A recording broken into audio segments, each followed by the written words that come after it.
Hello everyone, what's up? It's me again, I'm back, and I'm here to talk about my in development Pokemon fake region that I'm making. My fake Pokemon game, Pokemon Star, Cross, and Crescent, taking place in the Morak region. It's a bit of a running series that I've done a couple of videos up until this point, and I have something else new and very exciting to talk about, and it is this time the legendaries, more specifically the box art legendaries, the legendaries you see on the box art of the game, the cover of the game, the biggest legendaries, the most important ones that you need to catch in the game. These are the strongest Pokemon in this region, and I'm here to talk about them right now, so here we go! Okay, so first off, the game is literally called Pokemon Star, Cross, and Crescent. Clearly, I went in with the religious inspirations for this game. Star representing the Judaism, the Star of David obviously, Cross representing Christianity with the cross obviously, and Crescent representing Islam, basically meaning the crescent moon. So naturally these three legendary Pokemon are going to reflect that.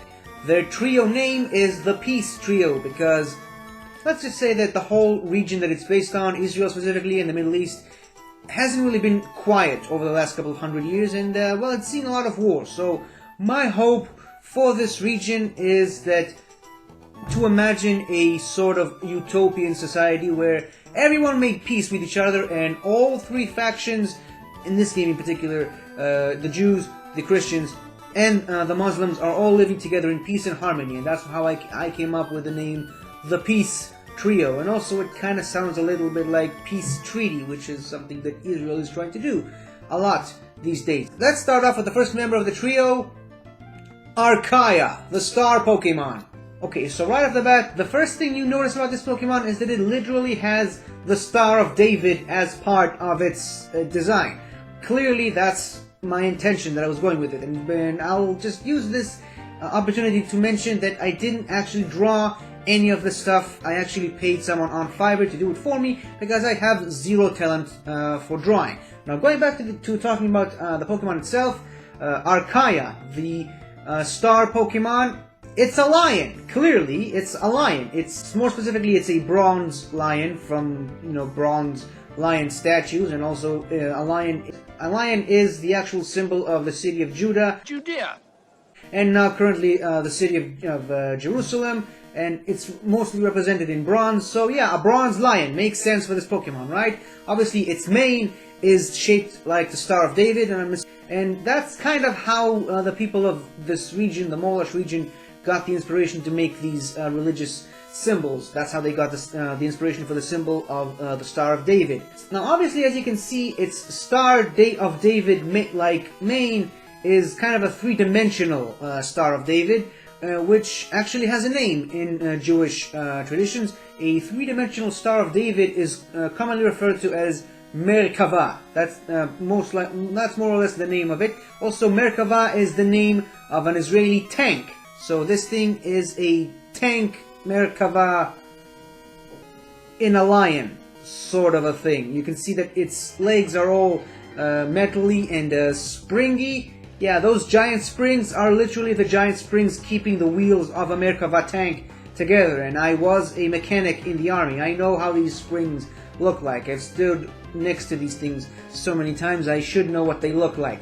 So yeah, it is a bronze lion Merkava tank, and also the Merkava from Jewish symbolism. Also, you'll notice that it's covered in these colorful gemstones. These are the 12 gemstones that are representing the 12 tribes of Israel.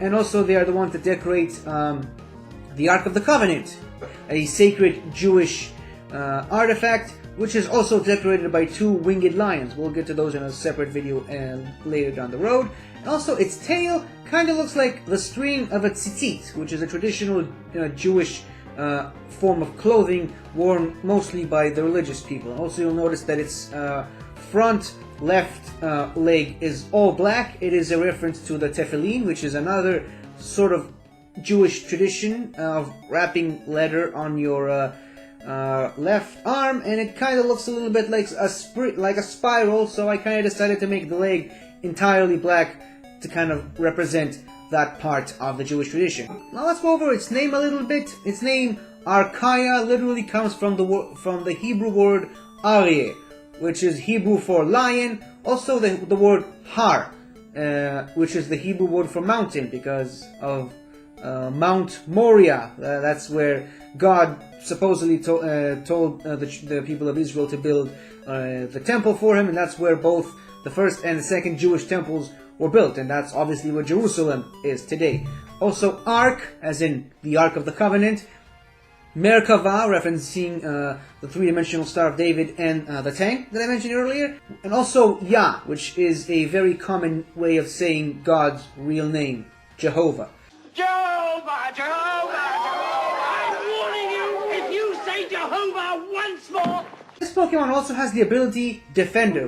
Whenever this Pokemon takes part in a double or triple battle, it automatically goes to defend its fellow team members, taking the damage that was meant for them onto himself, and taking half the damage that would have been caused to those friendly team members. The reason for that is because it's a tank, and specifically a Merkava tank, which is a very vital part of the IDF, the Israeli Defense Force. It's a defender. It defends its friendly team members. It's pretty self-explanatory. Also, I suppose I should say that it doesn't really take in moves that only cause status conditions like Thunder Wave or Will-O-Wisp, stuff like that. It also doesn't take in confusion onto itself. It only absorbs moves that do damage to Pokemon. Also, outside of battle, it removes all status conditions from all Pokemon party members, so it's a bit of a plus there.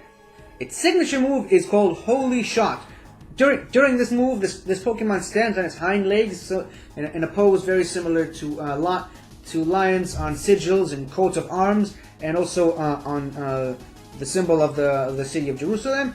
And it closes its eyes, it focuses, and then when it opens its eyes, the string-like tail that it's got over there is aggressively pulled back, and this lion just roars a gigantic metal shell out of its mouth, firing it at the enemy, causing an explosion of psychic energy. It deals 120 base physical steel damage, and creates this psychic terrain around the battlefield that really puts pressure on all the Pokemon on the battlefield, doubling the PP usage. I really went a lot with the terrains for this game, as you'll see in later Pokemon and later details. But it all goes back to the whole tank inspiration. First of all, like I said, it's a bronze line, so the pose is kind of self-explanatory, but the whole pulling of the tail thing is kind of reminiscent of how in tanks, still to this day, and more specifically in cannons of tanks, you need to pull string in order to fire a shell. And when a tank fires a shell, there's a huge, loud, no explosion type noise, kind of like the roar of a lion. So it all kind of fits well into this Pokemon's design and origin. But that's it for the Jewish part of this of the legendary trio. Let's move on to the Christian side of it. Spiritus, the cross Pokemon. Clearly, it's a cross. There's no denying that. I mean, it's a white dove, specifically because of the Holy Trinity in Christianity: the Father, the Son, and the Holy Spirit. The Holy Spirit is often depicted as a white dove. So this thing is a white dove. This thing is literally the representation of the Holy Spirit. That's why it's ghost and fairy type. Another thing I forgot to mention, and I kind of kick myself for doing that right now, Archaea's typing is psychic and steel. Because, it's a tank, and also the holy stuff thrown in there. It's psychic and steel. This thing is ghost and fairy. I'll go in more in detail about the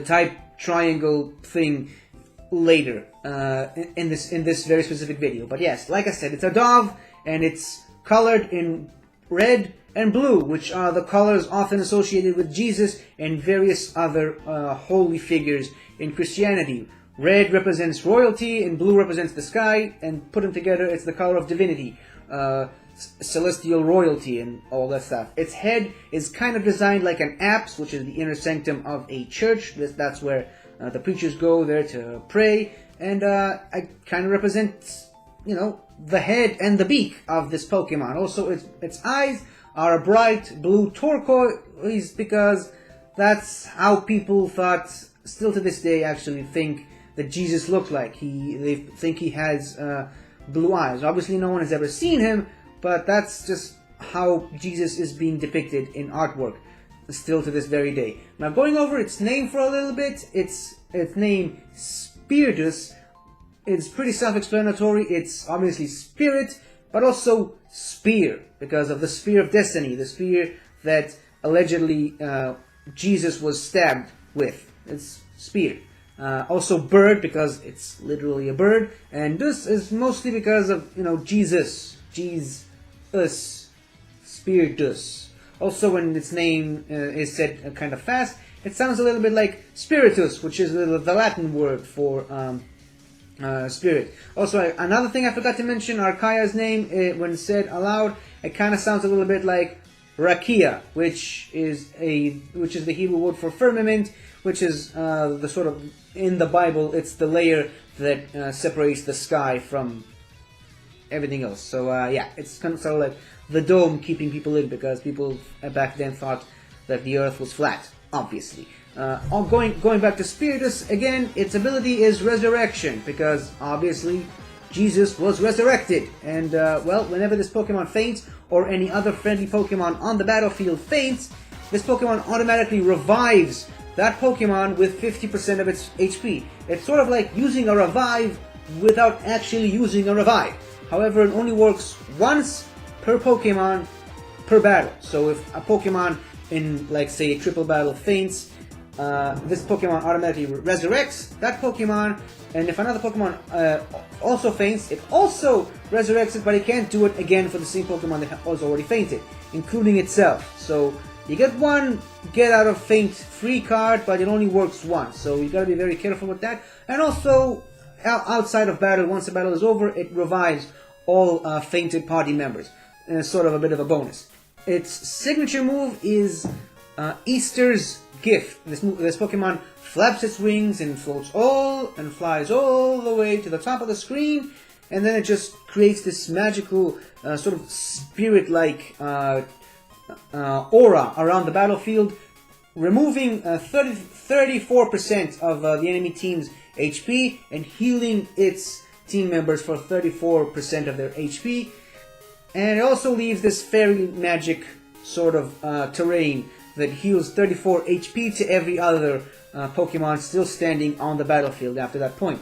Obviously, it's because, you know, Jesus was resurrected, and the reason why it's 34, well, Jesus was crucified when he was 34 years old. So, there we go. Also, I should probably mention that this being a ghost type move, it doesn't work on normal types. Normal types are immune to it. They don't lose HP if they're on the enemy team, but they don't gain HP if they're on the user's team. Because, you know, non-believers, what can you do? Well, I think I pretty much said everything that needed to be said about this Pokemon.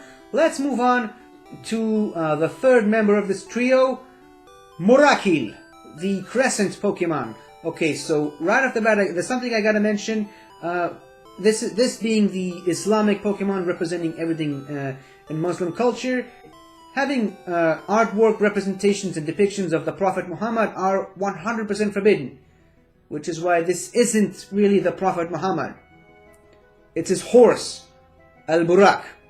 Didn't see that one coming, did you? So according to the Islamic story, this is the horse that Muhammad rode on from his home in Saudi Arabia to allegedly Israel, where he eventually ascended to the skies riding on his horse. So I decided to use the horse as the Pokemon. Now the horse, Al-Burak, is often depicted as being a regular horse with the head of a human and the wings and tail of a peacock. So I decided to take that inspiration and pour it into this Pokemon. So it still has the body of the horse, but its feet and legs kind of look a little bit more dragon-like, as well as its head. It has the head of a dragon. It is obviously dragon type.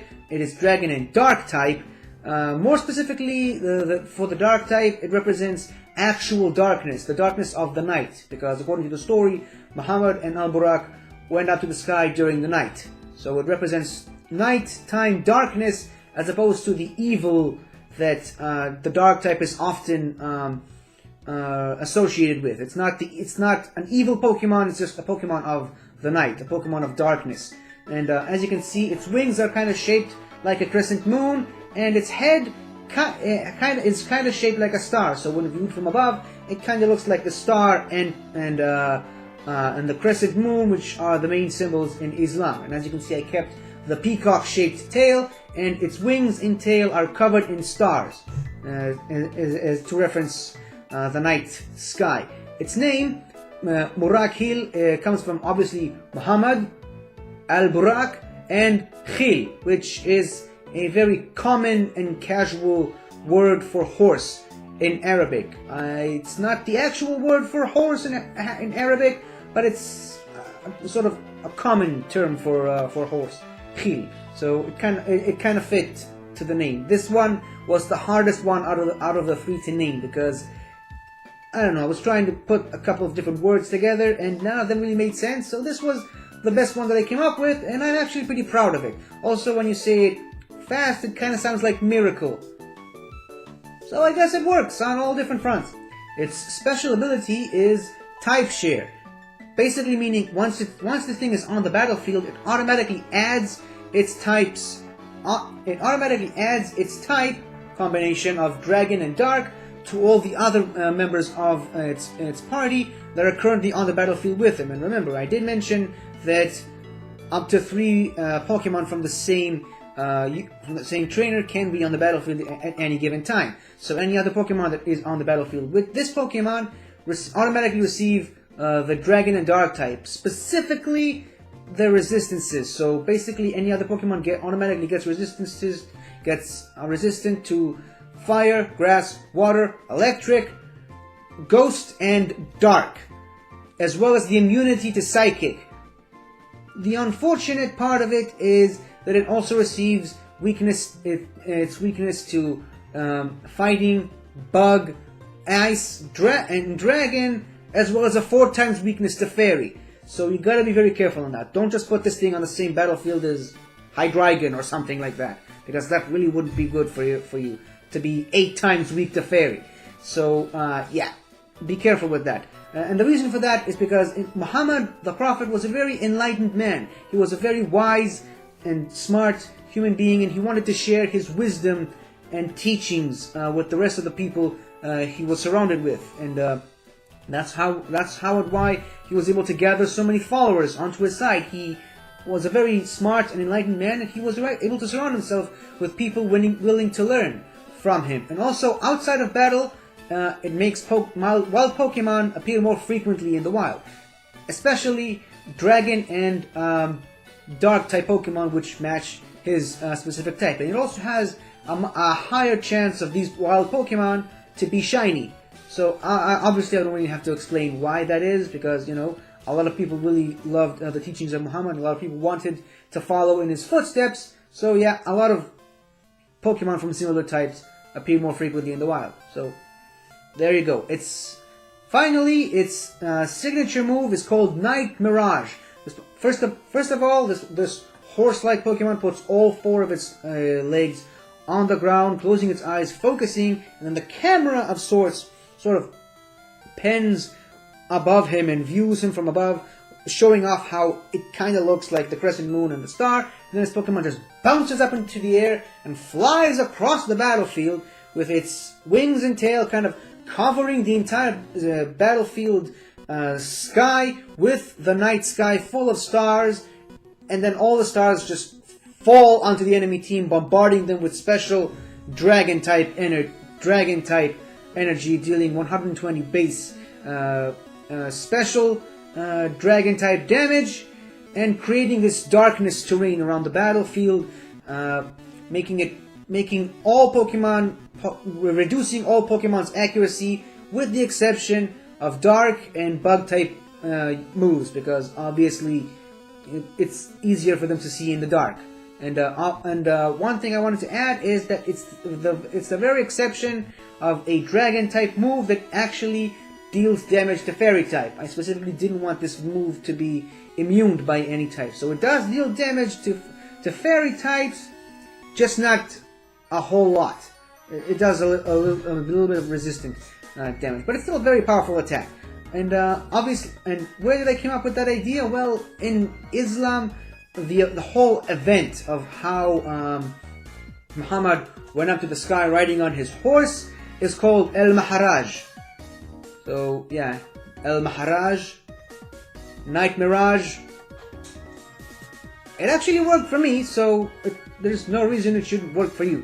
So that's basically it as far as the basics of these Pokemon. Let's move on to their type combinations. I specifically wanted all three of these to be both super effective against each other, but also weak against each other. So going back to Archaea's Steel and Psychic, Steel is super effective on Fairy and resists Fairy and Dragon. However, it's also weak to Ghost and Dark from the other directions.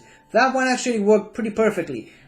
Going over to Spiritus, it is weak to Steel, but like I said, it's Ghost type gives it an advantage over Archaea's Psychic type, and it's also the Ghost type is weak to Dark, but it has the Fairy type to kind of combat the Dark and Dragon type of Morak Hill. That was where I kind of struggled, because even though Ghost is weak to Dark, it's got the Fairy, so it kind of balances it out. But yeah, and also it's immune to Dragon. So going back to Morak Hill, like I said, it is super effective on Psychic, and it also receives resistant damage from Ghost. But unfortunately, it's 4 times weak to Fairy. So I kind of had to buff its moveset to kind of help balance it up a bit. So I gave it a lot of Ghost and Steel type moves like Shadow Claw, Shadow Ball, Shadow Sneak, Iron Tail, Steel Wing, Metal Claw, you know, that sort of stuff. It also learns a lot of Fire type moves like Flamethrower, Fire Blast, and Ember and stuff like that to kind of give it an advantage over Archaea's Steel type. So yeah, it's not really the best balancing of legendary trios, but it's the one that was best for me, for the direction I wanted to go with all 3 of these Pokemon. Now obviously, they are not the only legendary Pokemon that are going to have in my game. There are actually going to be a lot more legendary Pokemon and a lot more mythical Pokemon. But yeah, those other sub-legendaries, as I'm calling them, they are all kind of the followers of these 3 legendary mons. And yeah, they're going to be in my next video update, which I'm hoping to get to you guys by next year, because I've spoken to my artist and they kind of want to take a little bit of a break for the holidays, which is understandable. So I'll contact them again on January, and we'll see when is the next time I can actually show some more artwork from this game. But right now, I'm very happy and satisfied with what I got. What about you guys? How do you like these 3 new Pokemon? Let me know in the comments below, and I will see you guys next year when I'll have something more to talk about. So happy Hanukkah and Merry Christmas to you all. Go! Hello again, everybody! I really hope you enjoyed this video, because I really enjoyed making it. So, if you like what you've seen here, please remember to like, share, comment, and subscribe for more awesome content like this. So, until next time, guys, I'll see you guys next time.